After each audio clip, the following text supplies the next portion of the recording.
नमस्कार, आज की कड़क खबरें देख रहे हैं आप। मैं हूं आशीष त्रिपाठी और अब शुरुआत करेंगे खबरों की। उज्जैन से आ रही एक बड़ी खबर से, जहां गरबा पंडाल में एक शख्स पकड़ा गया। हिंदू जागरण मंच की टीम ने इस शख्स को पकड़ा। आधार कार्ड जांच में ये गैर हिंदू पाया गया और जांच में शख्स के पास से कुछ आपत्तिजनक वस्तुएं भी बरामद हुई हैं।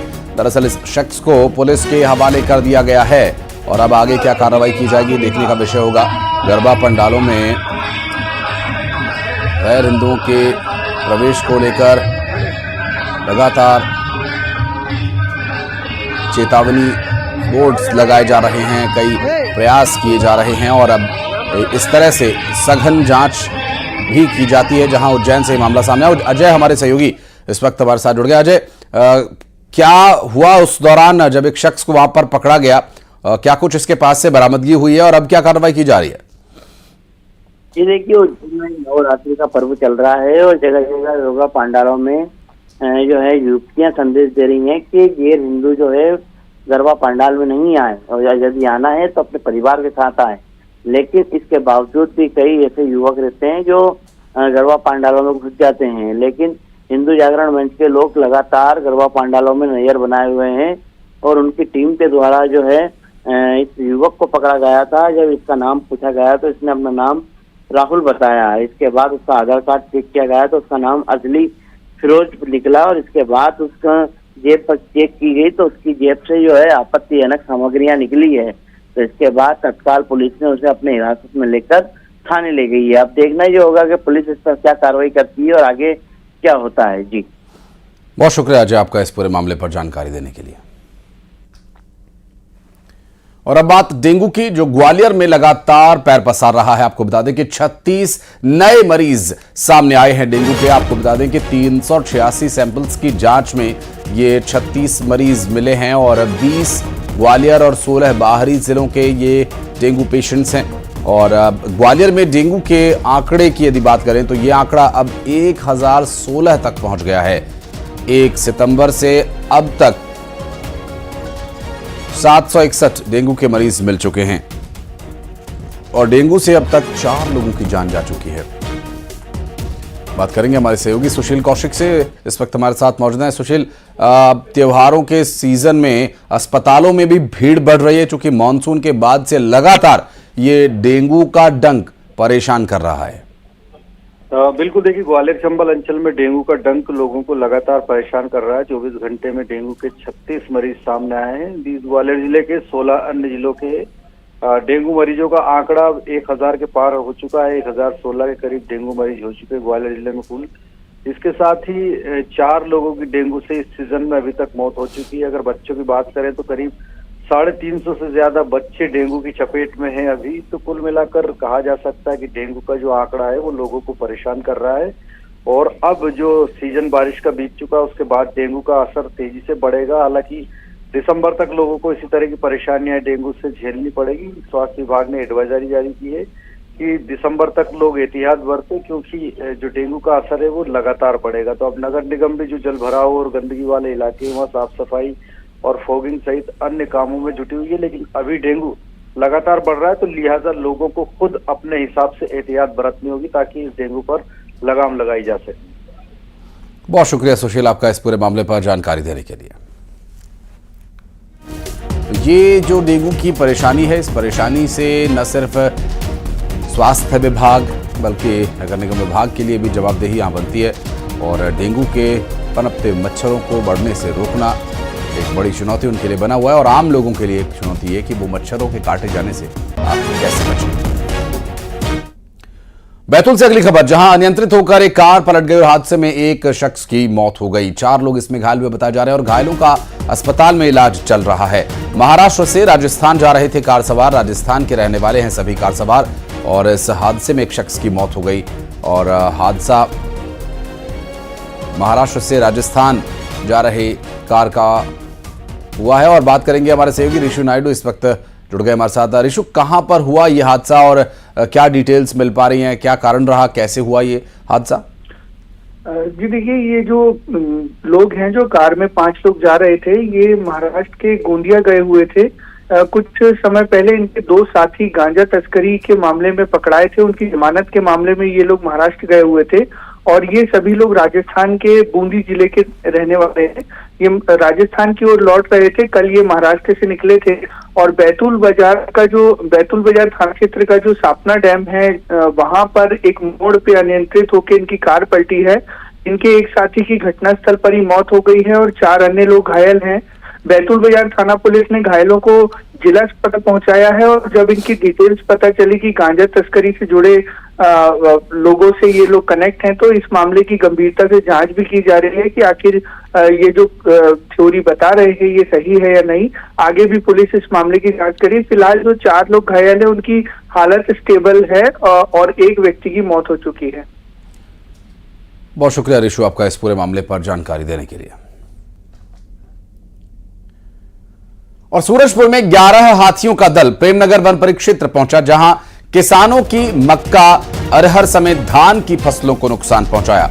वहीं ग्रामीणों को हाथियों से सतर्क रहने के लिए कहा गया है और इसके साथ ही वन अमला भी इसकी मुनादी कर रहा है।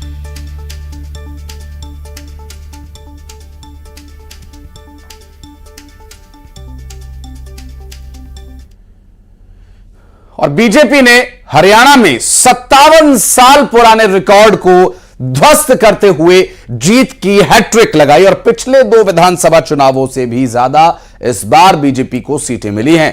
तो जम्मू कश्मीर में कांग्रेस और एनसीपी गठबंधन बन रहा है।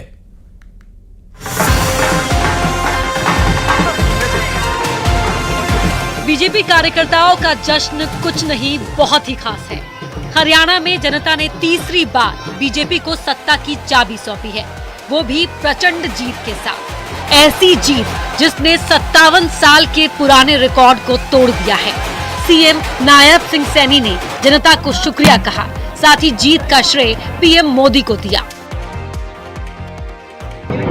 दिल से धन्यवाद करता हूं और अपने लोकप्रिय प्रधानमंत्री, विश्व के नेता आदरणीय नरेंद्र मोदी जी, ये पूरा का पूरा श्रेय मैं आदरणीय मोदी जी को देता हूं। एग्जिट पोल के नतीजों से उलट हरियाणा में बीजेपी की आंधी ने ऐसा माहौल बनाया कि पूर्व सीएम बहाने ही खोजते दिखे। तो हार ने कांग्रेस के अंदर खाने चल रही सियासत को भी बेपर्दा किया। मेरे पास खबर है कई जगह काउंटिंग रुकी हुई है, जैसे रोहतक शहर की रुकी हुई है और कई जगह है जो कंफ्यूजन के लिए डाटा अपडेट नहीं किया। मान लो जहाँ कहीं 10 राउंड की वो हुई है, 11 राउंड तक, 12 राउंड तक हुई है, 7 राउंड तक का डाटा किया है। कई जगह जो जैसे थानेसर है वहाँ जीत, हमारा कैंडिडेट जीत भी गया है, सर्टिफिकेट भी ले आया। कहाँ हमारी कमियां रही हैं, क्या कमियां रही हैं, इसके बारे में देखना होगा। कौन जिम्मेवार रहे, पार्टी को किस तरह से स्टेट में सींचा नहीं गया, तालमेल नहीं रखा गया, जो कौन लोग हैं जो जिम्मेवार थे सबको साथ लेकर चलने के और पार्टी को एक दिखाने के और सबको बैलेंस आउट करने के, वो भी बातें हैं। तमाम एग्जिट पोल हरियाणा में कांग्रेस की जीत की भविष्यवाणी कर रहे थे, तो आखिर कांग्रेस की हार की वजह रही क्या? हरियाणा का रण जाट दलित समीकरण। चुनाव में जाटों पर निर्भर दिखी कांग्रेस। आबादी का करीब 22% हिस्सा है जाट, 20% दलित, अल्पसंख्यक वोटों पर भी नजर। जाट दलित समीकरण बनाती दिखी कांग्रेस। तो कांग्रेस जहां जाट दलित समीकरण बना रही थी, बीजेपी ने परंपरागत सवर्ण वोट और गैर जाट वोटों को साधा। ओबीसी ने दिलाई सत्ता। बीजेपी ने ओबीसी पर केंद्रित किया ध्यान। हरियाणा में ओबीसी की आबादी करीब 35%, परंपरागत सवर्ण वोट और गैर जाट वोटरों को साधा। आईएनएलडी, बीएसपी, जेजेपी, एएसपी गठबंधन ने भी कांग्रेस को नुकसान पहुंचाया। गठबंधन ने किया खेल। इनेलो, बीएसपी, जेजेपी, एएसपी गठबंधन ने किया खेल। दलित और जाटों के भरोसे थे दोनों ही गठबंधन। जाटों पर निर्भर हैं जेजेपी और इनेलो, दलितों पर निर्भर पार्टियां हैं एएसपी और बीएसपी। गठबंधन ने कांग्रेस को पहुंचाया नुकसान। कांग्रेस की हार के और भी कई कारण गिनाए जा सकते हैं। कांग्रेस की हार क्या है कारण? गुटबाजी ने बिगाड़ा कांग्रेस का खेल। 10 साल की एंटी इनकम्बेंसी के भरोसे दिखी कांग्रेस। लोकसभा चुनाव में 5 सीटों पर जीत से था अति उत्साह। संविधान और आरक्षण का मुद्दा नहीं आया काम। कांग्रेस के कई नेता अपनी सीटों तक सीमित रह गए। बीजेपी के लाभार्थी वर्ग की काट नहीं निकाल पाई कांग्रेस। पहलवानों किसानों का मुद्दा नहीं आया काम। उधर जम्मू कश्मीर में विधानसभा चुनाव के नतीजे बीजेपी के मन मुताबिक नहीं आए। यहाँ नेशनल कॉन्फ्रेंस और कांग्रेस का गठबंधन बहुमत के आंकड़े को पार कर गया है। फारूक अब्दुल्ला ने जीत पर खुशी जाहिर की। उमर अब्दुल्ला के सीएम बनने की भी बात कही। 10 साल के बाद लोगों ने अपना एतमाद हमें दिया है और हम उम्मीद करते हैं, अल्लाह से मांगते हैं कि हम इनकी उम्मीदों पे पूरा कायम हो और इनकी मुश्किलें दूर कर सकें। यह हमारा पहला काम होगा। मैं समझता हूँ उमर अब्दुल्ला जो है वो सीएम बनेंगे। मैं समझता हूँ लोगों ने हमारी बात सुनी और उस पर एतमाद किया। मैं लोगों का बेहद मशकूर हूँ। हरियाणा में कांग्रेस सत्ता के सिंहासन से फिर दूर हो गई, जबकि जम्मू कश्मीर में गठबंधन की सरकार बनाने को मजबूर हुई है। ऐसे में हिंदी पट्टी में कांग्रेस की राह अब भी मुश्किल बनी हुई है। वहीं बीजेपी ने हारी हुई बाजी को प्रचंड जीत में तब्दील किया है और ये साबित करता है कि चुनाव मैनेजमेंट में उसका कोई सानी नहीं है। Bureau report, news 18।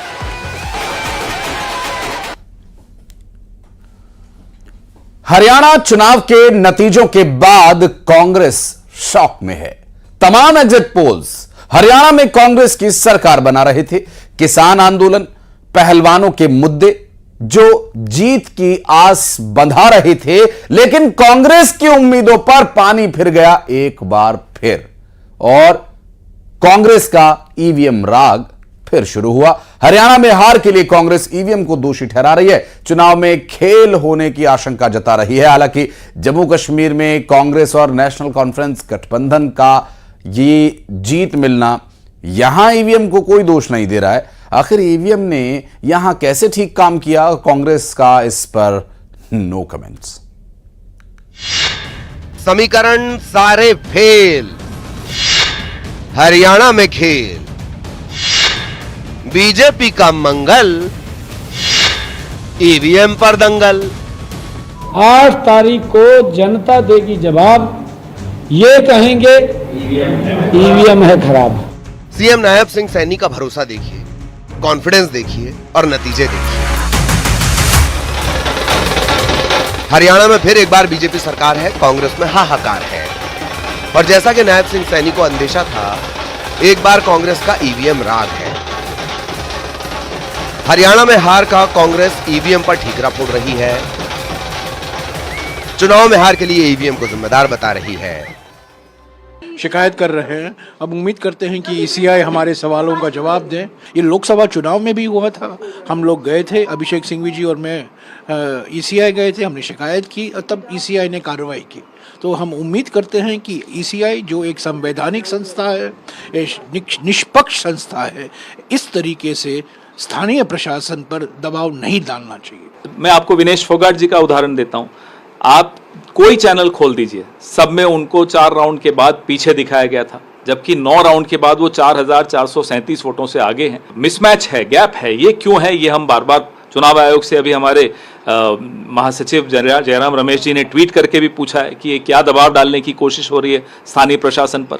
इसलिए हम फिर से चुनाव आयोग को कह रहे हैं, आगाह कर रहे हैं कि इसमें तुरंत एक्शन ले। हरियाणा के हाथ में कमल है, कांग्रेस को इस पर भरोसा नहीं हो रहा। पार्टी के तमाम नेता चुनाव आयोग और ईवीएम पर आरोप लगा रहे हैं। इन आरोपों पर बीजेपी ने पलटवार किया है, कहा है ईवीएम राग कांग्रेस की पुरानी आदत है। ये परंतु अगर जयराम रमेश जी ने कहना शुरू कर दिया है, इलेक्शन कमीशन के ऊपर उंगली उठाना शुरू कर दिया है, तो मतलब मान लेना चाहिए कि उन्होंने भी अपनी पराजय को अवश्यंभावी मान लिया है। देखिए, लोकतंत्र की जीत हो गई है। करारा जवाब उस रॉकेट को है जो लॉन्च नहीं होता है और कहता है कि भारत का लोकतंत्र खत्म हो गया है। कांग्रेस को ईवीएम पर शक है, लेकिन यह शक सिर्फ हरियाणा में है। आज ही जम्मू कश्मीर चुनाव के भी नतीजे आए हैं, जहां कांग्रेस और नेशनल कॉन्फ्रेंस को जीत मिली है।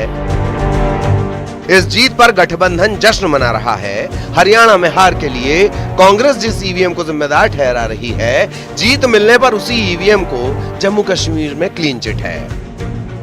हरियाणा में जिस हार के लिए कांग्रेस चुनाव आयोग को दोषी बता रही है, वही चुनाव आयोग जम्मू कश्मीर में लोकतंत्र का प्रहरी बन गया है।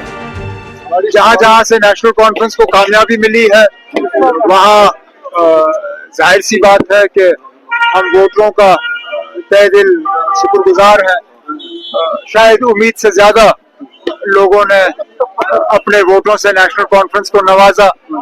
अब हमारी जिम्मेदारियां बढ़ गई हैं और हमारा फर्ज बनेगा कि हम अपने आप को इन वोटों के काबिल जो है साबित करें। I congratulate all of them, especially people of Jammu and Kashmir, जिन्होंने बहुत जो है सोच समझ के एक स्टेबल गवर्नमेंट के लिए वोट दिया है। लोगों की विक्ट्री है, लोगों की चॉइस है। आपको लोगों की चॉइस जो उनकी मर्जी है उसकी कदर करनी चाहिए, उनकी इज्जत करनी चाहिए। जमहूरियत में तो यही होता रहता है। तो जम्मू कश्मीर में ईवीएम ओके है, लेकिन हरियाणा में हार पर कांग्रेस पूछ रही है कि सारे कैलकुलेशन और एग्जिट पोल विपरीत कैसे हो गए। मुझे तो लगता है कि कुछ गड़बड़ी है और मैं तो हमेशा कहता हूं कि ईवीएम से चुनाव नहीं होना चाहिए। कोई ना कोई गड़बड़ी नजर मुझे आ रही है, क्योंकि ऐसा कैसे हो सकता है जो मीडिया बीजेपी के कंट्रोल में है, उस मीडिया ने भी एग्जिट पोल में कांग्रेस को बहुत बढ़त आगे दिखाया था। कांग्रेस हरियाणा में तंत्र की जीत और लोकतंत्र की हार बता रही है। इससे पहले मध्य प्रदेश, छत्तीसगढ़ और राजस्थान चुनाव में हार के बाद भी कांग्रेस ने ईवीएम पर ठीकरा फोड़ा था। जहां भी कांग्रेस को हार मिलती है, ईवीएम जिम्मेदार होती है। लेकिन जम्मू कश्मीर की जीत का क्या, कांग्रेस इस पर नो कमेंट है।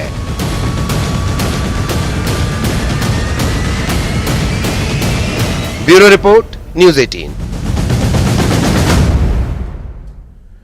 और जांजगीर चांपा में बड़ा हादसा होने से बच गया। दरअसल शोरूम से नई कार पूजा करते समय हादसा होने से बचा। एक नई कार की पूजा हो रही थी। कार मालिक नई कार का स्टीयरिंग संभाल न सके और कार बेकाबू हो गई। कार ने 4 बाइक्स को रौंद डाला और आखिर में एक खेत में जाकर रुकी। और ये पूरी घटना सीसीटीवी कैमरे में रिकॉर्ड हो गई। और देखिए तस्वीरों में किस तरह से शोरूम से कार बड़ी तेजी से निकली और बाइक्स को टक्कर मारती हुई खेत में जाकर रुकी। ये जांजगीर चांपा से तस्वीर सामने आई। और चूंकि त्योहारी सीजन में, नवरात्रि में अमूमन इन दिनों में लोग नई गाड़ियां खरीदते हैं, चाहे वो बाइक्स हों या फिर 4 व्हीलर्स, जिसमें अच्छी और नई जो गाड़ियां लॉन्च हुई हैं उन पर लोगों का ज़्यादा फोकस भी रहता है। और एक इसी तरह की कार का पूजन चल रहा था और ड्राइविंग के लिए स्टीयरिंग पर कार मालिक बैठा हुआ था और उससे स्टीयरिंग नहीं संभली और वो कार लेकर सीधा रोड क्रॉस करता हुआ कुछ बाइक्स को टक्कर मारते हुए खेत में कार को लेकर उतर गया। और आप जो तस्वीरें देख रहे हैं इस वक्त, गनीमत ये रही कि उस वक्त रोड पर कार के सामने कोई नहीं आया, अन्यथा उसको भी गंभीर चोट आ सकती थी। कैलाश कश्यप हमारे सहयोगी जुड़ गए। कैलाश, क्या हुआ था उस दौरान? जी, इस दौरान उन्होंने नवरात्रि पर्व पर अपनी नई कार जो है शोरूम से बुक किया था और उसी दौरान पूजा करने के दौरान वो गाड़ी मालिक जो है अचानक स्टार्ट कर दिया और स्टीयरिंग नहीं संभाल पा रहे। चूंकि वो नवशिक्षा था, ये लोगों को सबक सिखाती है कि बिना सीखे या संपूर्ण प्रशिक्षण के बिना कहीं भी ड्राइविंग नहीं करनी चाहिए। और ऐसे बाल बच्चे यहाँ 2-3 जो बाइक थे उसको कुचलते हुए वो गेट पार कर गए और गेट पार करने के बाद जो है ब्रिज क्रॉस करके खेत में जाकर रुके। ऐसे स्थिति में बड़ी घटना टल गई और सीसीटीवी में सारे घटना की जो है घटना जो है पूरी तरह से कैद हो गई। इस तरह से लोगों को सतर्क रहने की आवश्यकता है कि बिना प्रशिक्षण के कोई भी गाड़ी पर न चलाएं। और चूंकि नई गाड़ी थी तो नुकसान भी हुआ, हालांकि वो जो है बीमा कंपनी ने उसको रिकवर करी है, लेकिन कहीं जान माल की घटना हो सकती थी। ऐसे तो लोगों को सतर्क रहने की आवश्यकता है। जो पूरी तस्वीर है शोरूम के बाहर लगे हुए सीसीटीवी कैमरे की है और गनीमत ये रही कि उस दौरान कोई कार के सामने नहीं आया। बहुत शुक्रिया आपका। और अब बढ़ते आगे 20 बड़ी खबरें फटाफट अंदाज में दिखाते हैं। दिल्ली में मोदी कैबिनेट की अहम बैठक आज। पीएम आवास